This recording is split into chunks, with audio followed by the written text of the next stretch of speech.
Assalamualaikum warahmatullahi wabarakatuh. Salam sejahtera bagi kita semua. Perkenalkan, nama saya Solihah, Sarjana Keperawatan Nurse, Magister Administrasi Publik, Magister Keperawatan. Saya merupakan salah satu dosen pengajar di Stikes Mudia Husada Madura pada program studi keperawatan Departemen Manajemen Keperawatan. Pada kesempatan kali ini, saya selaku PJMK atau penanggung jawab mata kuliah Manajemen Keperawatan akan menyampaikan terkait dengan rencana pembelajaran semester mata kuliah Manajemen Keperawatan yang akan dilaksanakan pada semester ganjil ini. Mata kuliah Manajemen Keperawatan ini terdiri dari 4 SKS, di mana akan dipecah menjadi 3 SKS untuk teori dan 1 SKS untuk praktikum.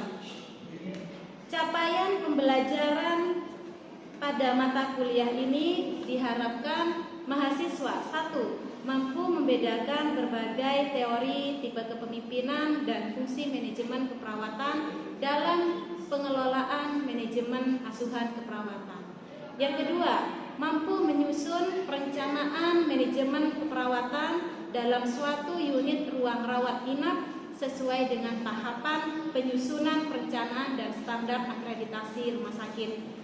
Yang ketiga, mampu menetapkan kegiatan fungsi pengorganisasian yang sesuai dengan prinsip-prinsip dalam pengorganisasian. Kemudian yang keempat, mampu menyusun upaya pengendalian mutu dalam asuhan keperawatan. Dan yang terakhir, mahasiswa mampu melaksanakan aplikasi dari manajemen keperawatan mulai dari proses pengkajian, analisa data, penyusunan prioritas masalah, penyusunan plan of action, serta aplikasi dari plan of action yang sudah direncanakan. Dari 14 pertemuan yang ada pada rencana pembelajaran semester dalam mata kuliah manajemen keperawatan, pada pertemuan ke-6 mahasiswa nantinya akan mempelajari tentang model asuhan keperawatan profesional beserta pengumpulan data sampai dengan proses evaluasi. Pada pertemuan ini mahasiswa diharapkan mampu mengetahui pemilihan model asuhan keperawatan dan melaksanakan proses pengumpulan data. Pada pertemuan ke-6 ini, mahasiswa nantinya akan belajar tentang definisi MAKP, dasar pemilihan model asuhan keperawatan profesional, jenis-jenis dan model metode asuhan keperawatan profesional, serta proses pengumpulan data, mulai dari proses pengkajian, proses analisis data, proses pembuatan plan of action serta implementasi dari plan of action yang ada. Bentuk perkuliahan adalah kuliah serta metodenya lecture. Pada pertemuan ini mahasiswa diharapkan berperan aktif dalam proses diskusi serta memperhatikan dengan seksama materi yang disampaikan oleh dosen. Berikut merupakan proses perkuliahan pada pertemuan ke-6 dengan materi model asuhan keperawatan profesional. Oke, baik, Assalamualaikum warahmatullahi wabarakatuh. Waalaikumsalam warahmatullahi wabarakatuh. Selamat pagi. Pagi. Oke, semangat harus tetap pagi, tidak boleh sore ya, karena kalau sore biasanya semakin menurun. Alhamdulillahirabbil alamin, teman-teman, hari ini kita bisa bertatap muka kembali dalam mata kuliah manajemen keperawatan untuk pertemuan ke-6 ya. Hari ini nantinya kita akan bahas tentang model asuhan keperawatan profesional atau yang biasa disingkat dengan MAKP. Manajemen keperawatan terdiri dari 4 SKS, 3 SKS teori dan 1 SKS untuk praktik. Jadi hari ini saya kontrak waktu dengan teman-teman kurang lebih sekitar 3 kali 50 menit untuk 150 menit ke depan ya. Tugas mahasiswa adalah mendengarkan secara aktif informasi yang disampaikan oleh pemateri, kemudian berdiskusi dan silakan mengajukan pertanyaan apabila ada materi yang belum dipahami. Itu mungkin ya, adik-adik ya. Sebelum saya masuk ke materi, adakah yang sudah belajar tentang model asuhan keperawatan profesional? MAKP?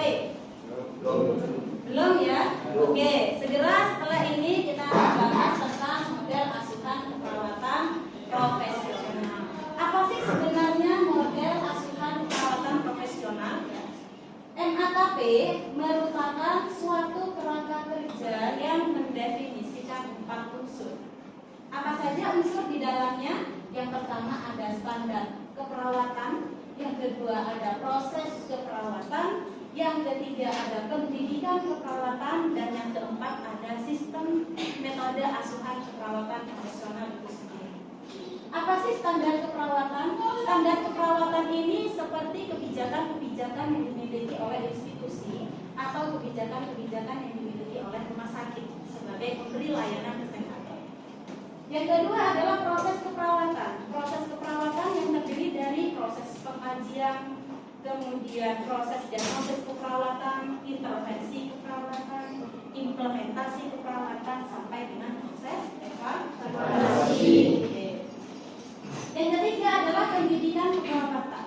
Pendidikan keperawatan di sini dimaksudkan adalah bagaimana caranya kita memberikan pendidikan dalam bidang kesehatan untuk proses preventif, pencegahan penyakit, kemudian kuratif, pengobatan penyakit, rehabilitatif untuk mengatasi mencegah terjadinya kecacatan.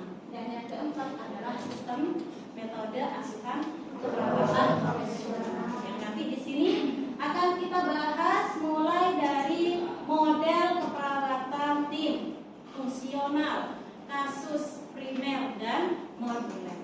Di mana 4 unsur ini adik-adik tidak bisa dipisahkan satu sama lainnya.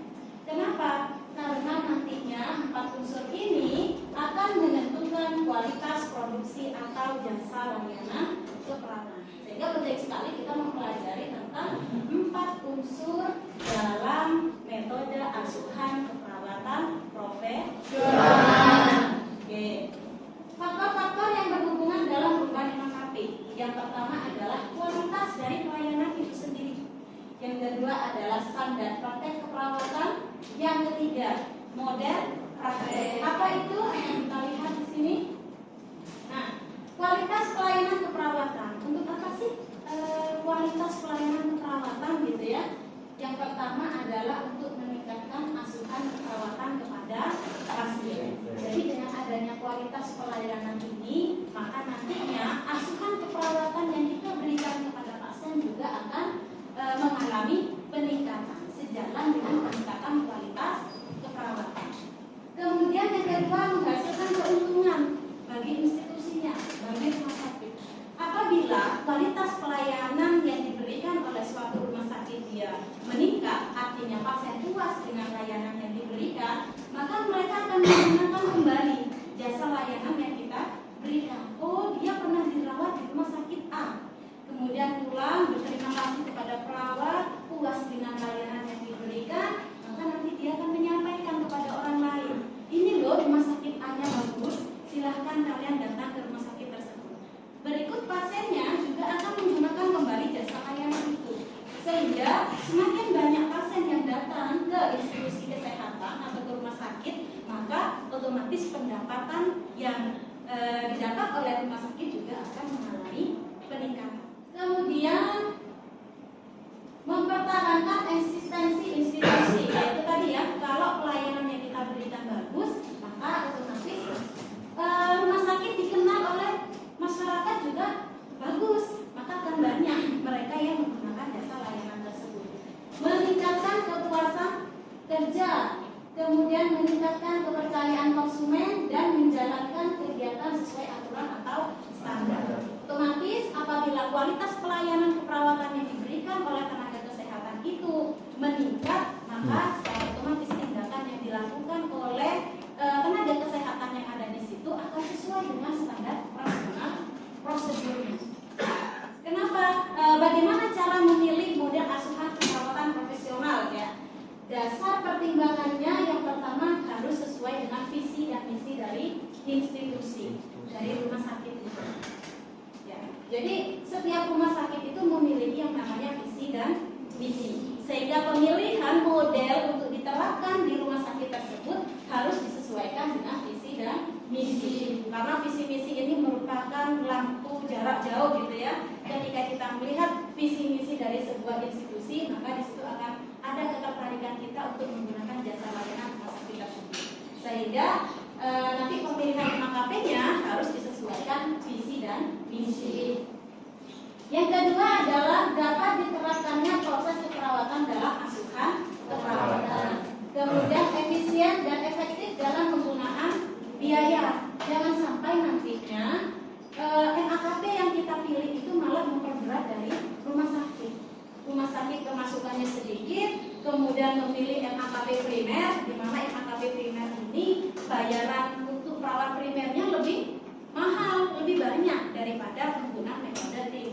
Sehingga dalam memilih NAKP harus disesuaikan dengan kondisi pembiayaan yang ada di rumah sakit. Oke, selanjutnya kita masuk pada jenis-jenis atau model asuhan keperawatan profesional. Ada berapa sih model asuhan keperawatan profesional, gitu ya? Nah, bisa kita lihat di sini model asuhan keperawatan profesional. Yang pertama ada metode fungsional, yang kedua ada metode kasus, yang ketiga metode tim, yang keempat metode primer, dan yang kelima adalah metode moduler. Apa saja ini Bu, gitu ya? Kok saya aneh mendengarnya? Setelah ini akan kita bahas satu persatu yang berkaitan dengan model asuhan keperawatan profesional. Sehingga nanti teman-teman bisa melihat berdasarkan pengalaman praktek yang sudah pernah dirasakan di rumah sakit, gitu ya. Oh, rumah sakit A yang sudah saya pakai ternyata dia menggunakan NAKP fungsional. Filosofi dari model fungsional ini digunakan dulu pada zaman Perang Dunia Kedua, gitu ya. Di mana pada saat Perang Dunia Kedua itu terjadi keterbatasan jumlah tenaga kesehatan, sehingga pada saat itu diterjunkan atau dikeluarkan tentang model fungsional, di mana perawat di sini diberikan satu atau dua tindakan hanya untuk satu perawat. Artinya perawat bekerja hanya untuk fungsinya masing-masing. Misal perawat khusus untuk rawat luka, misalnya Mas Islah, gitu ya. Nah, Mas Islah ini bekerja di rumah sakit. Maka kalau metodenya fungsional, Mas Islah nanti akan diberikan satu atau dua tindakan untuk diberikan kepada pasien. Jadi kalau ada pasien rawat luka di ruangannya Mas Islah, ada 10 pasien harus dirawat luka, 10-10-nya akan dilakukan oleh Mas Islah. Pasien A, B, C sampai dengan pasien yang ke-10. Jadi dirawat luka oleh Mas Islah. Kemudian Mbak Andini menjadi perawat khusus infus. Kalau ada pasien 20 yang mau diinfus, maka semuanya akan diinfus oleh Mbak Andini. Nah, itu untuk metode fungsional, di mana perawat bekerja hanya dengan satu atau dua tindakan saja. Dan besoknya bukan berarti Mbak Andini akan menjadi perawat infus lagi, Mas Islah menjadi perawat infus lagi. Jangan berharap mereka akan melakukan hal yang sama untuk besoknya. Sehingga dalam metode fungsional ini perawat dianggap memiliki kemampuan yang sama. Oh, semuanya bisa pasang infus, semuanya bisa rawat luka, semuanya bisa EKG, sehingga mereka mendapat kesempatan yang sama. Hanya saja kekurangannya ya harus punya banyak tenaga perawat. Kalau satu tindakan satu perawat, maka sekian banyak tindakan maka akan dibutuhkan banyak tenaga. Sehingga pada saat ini metode fungsional itu sudah tidak digunakan. Kemudian, nah ini bagian struktural dari metode asuhan perawatan fungsional. Kita lihat di sini ya. Yang paling tinggi bagian manajerialnya adalah kepala ruangan.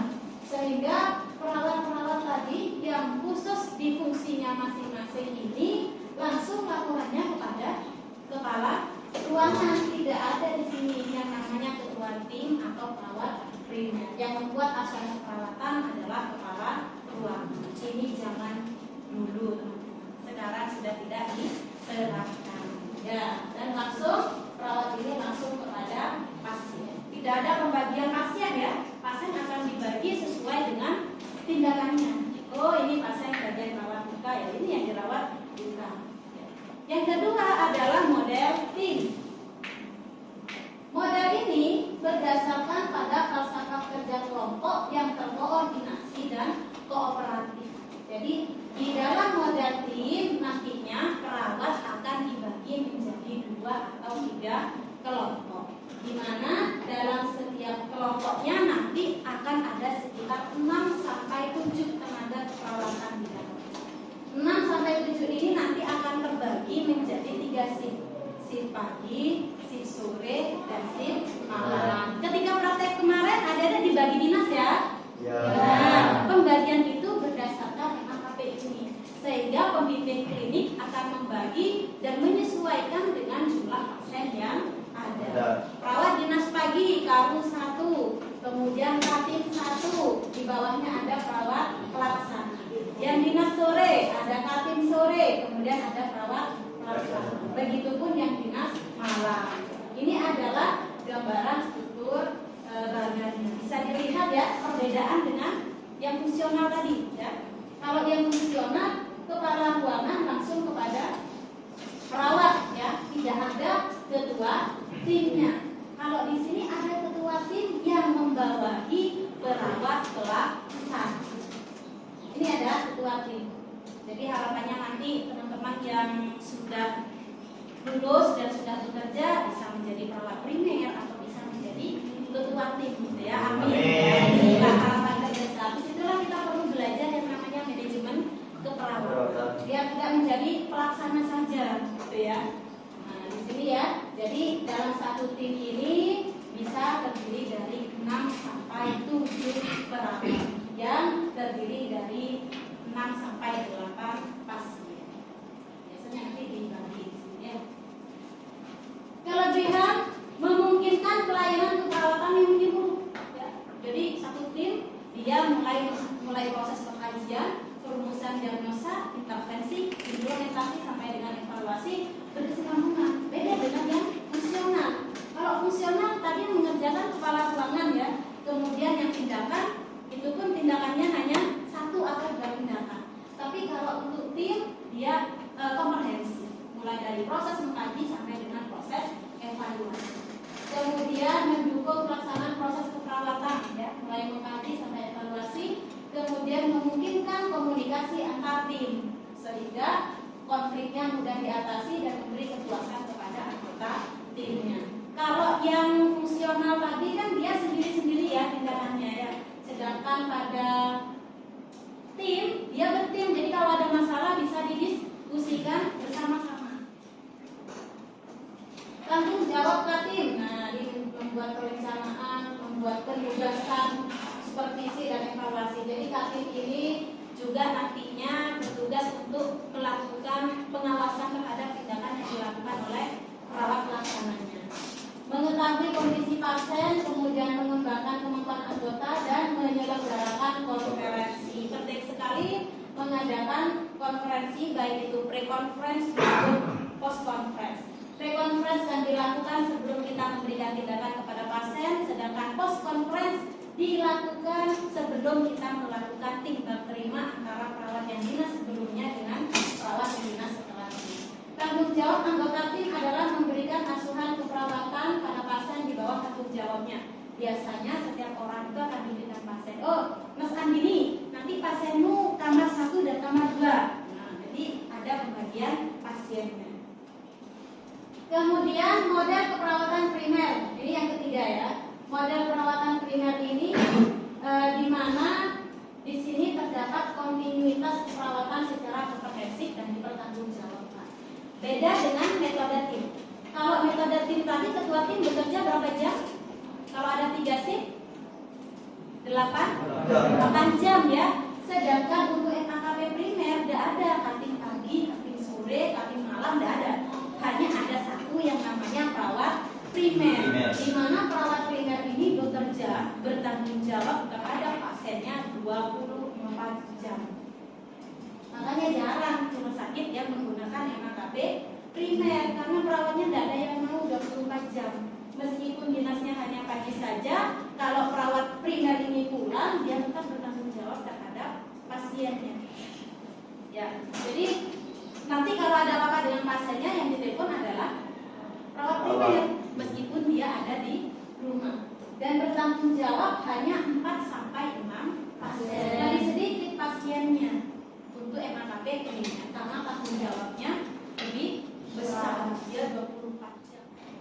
Yaitu kepala ruangan tidak perlu cek ke pasien satu persatu keuntungannya ya, tetapi bisa dievaluasi melalui efektivitas pelayanan terhadap semua pasien. Bagaimana cara mengontrol kepala ruangan dengan tidak cek satu-satu ke pasien? Yaitu nanti kalau pasien mau pulang, pasiennya diberikan kuesioner untuk mengisi kepuasan pasien. Itu tugas dari kepala ruangan di sini. Pasien akan merasa semakin puas dan merasa lebih dimanusiawikan. Ya betul, karena memang 24 jam. Mulai dari pasien datang ke rumah sakit sampai dengan nanti pasien pulang, yang bertanggung jawab adalah satu orang. Sehingga lebih puas dengan pemberian pelayanan yang sama. Nah ini gambarannya teman-teman ya, untuk yang 5 PP-nya. Nah, PP posisinya di sini. Dia langsung bertanggung jawab dengan pasien, di mana arah komunikasi dan koordinasinya PP boleh langsung komunikasi dengan dokter, boleh langsung dengan bagian sarana dan prasarana ya.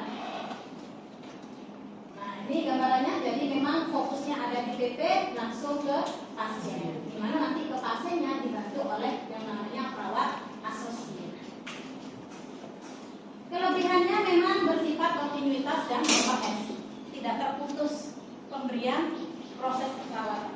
Mulai pasien datang sampai dengan pasien pulang, yang melakukan proses keperawatan adalah orang yang sama. PP-nya, tapi kalau PA-nya berubah-ubah ya, karena ada dinas pagi, dinas sore, dan dinas malam. Karena ada yang lepas dinas ya.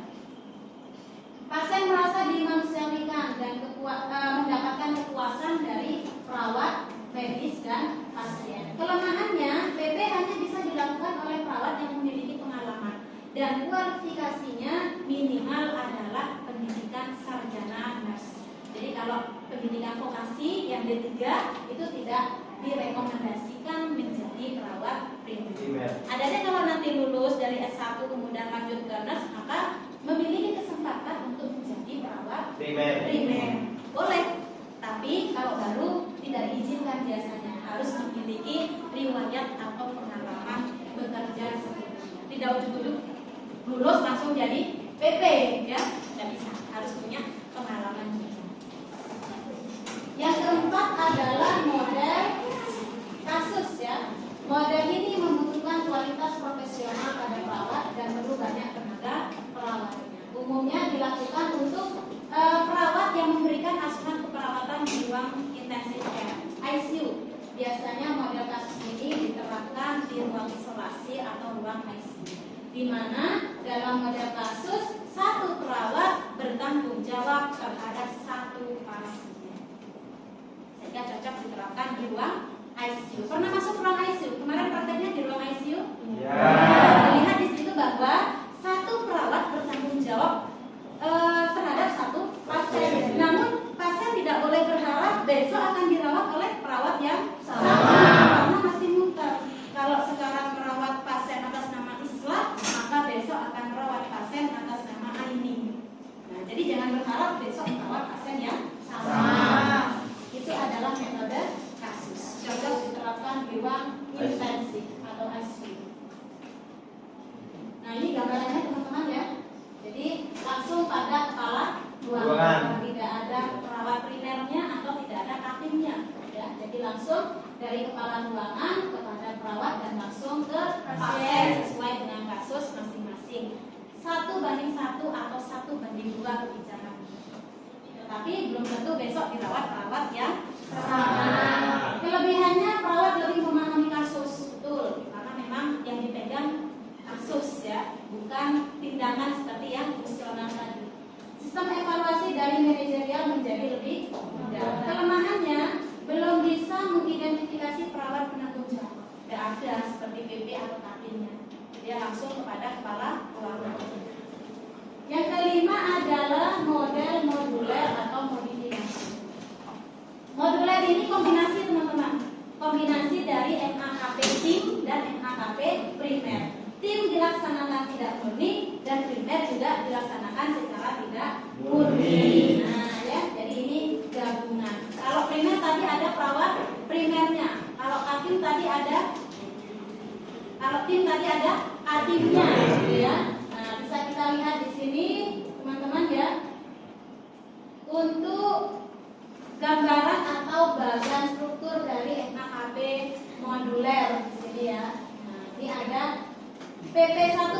primer 1, perawat primer 2, dan perawat primer 3. Kalau PP hanya 1, tapi kalau moduler bisa lebih dari 1, dan yang bertanggung jawab biasanya PP ini pagi aja dinasnya. Sedangkan piket sore dan piket malam ada yang namanya perawat penanggung jawab. Beda dengan PP ya.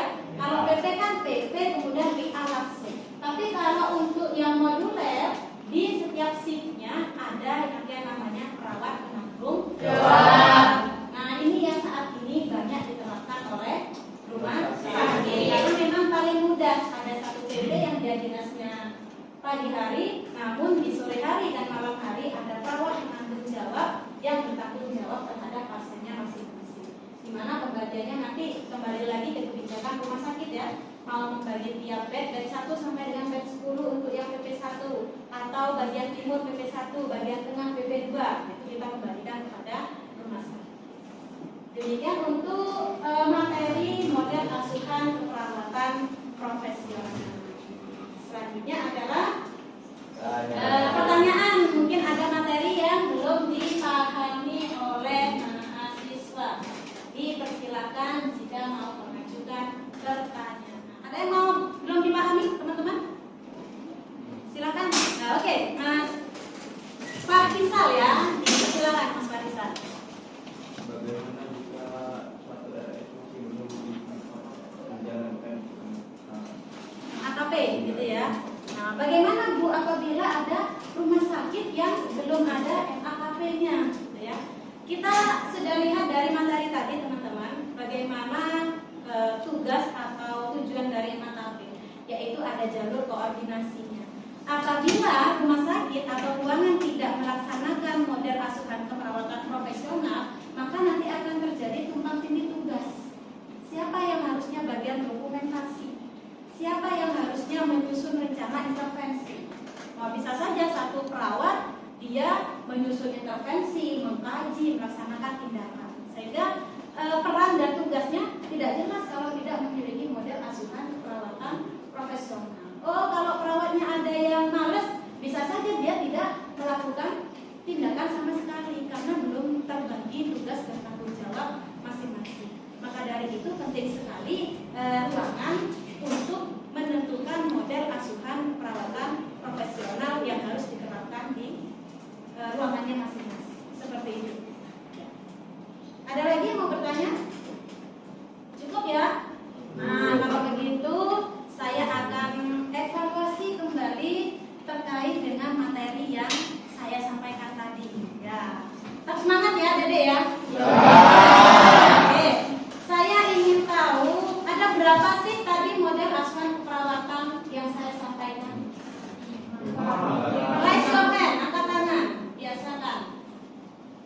Mary, ya ada berapa Mbak Mary? Ada 6. Ada 6, apa saja? Yang pertama metode fungsional, metode Kemudian? kasus, metode tim, metode modifikasi. Yang kelima itu keperawatan primer, yang keenam manajemen kasus. Manajemen kasus, oke. Ya minimal adik-adik paham gitu ya, tahu ada berapa sih model asuhan perawatan profesional. Harapannya ketika materi ini nanti sudah disampaikan, ketika adik-adik praktek nantinya bisa melihat, oh ternyata ruangan yang saya pakai ini metode penugasan atau MAKP yang digunakan adalah moduler. Mohon nanti di cross check betul nggak kalau di MAKP moduler PP-nya yang membuat dokumentasi atau PA-nya yang betul-betul melakukan tindakan. Ya, terima kasih atas perhatiannya. Saya akhiri. Assalamualaikum warahmatullahi wabarakatuh.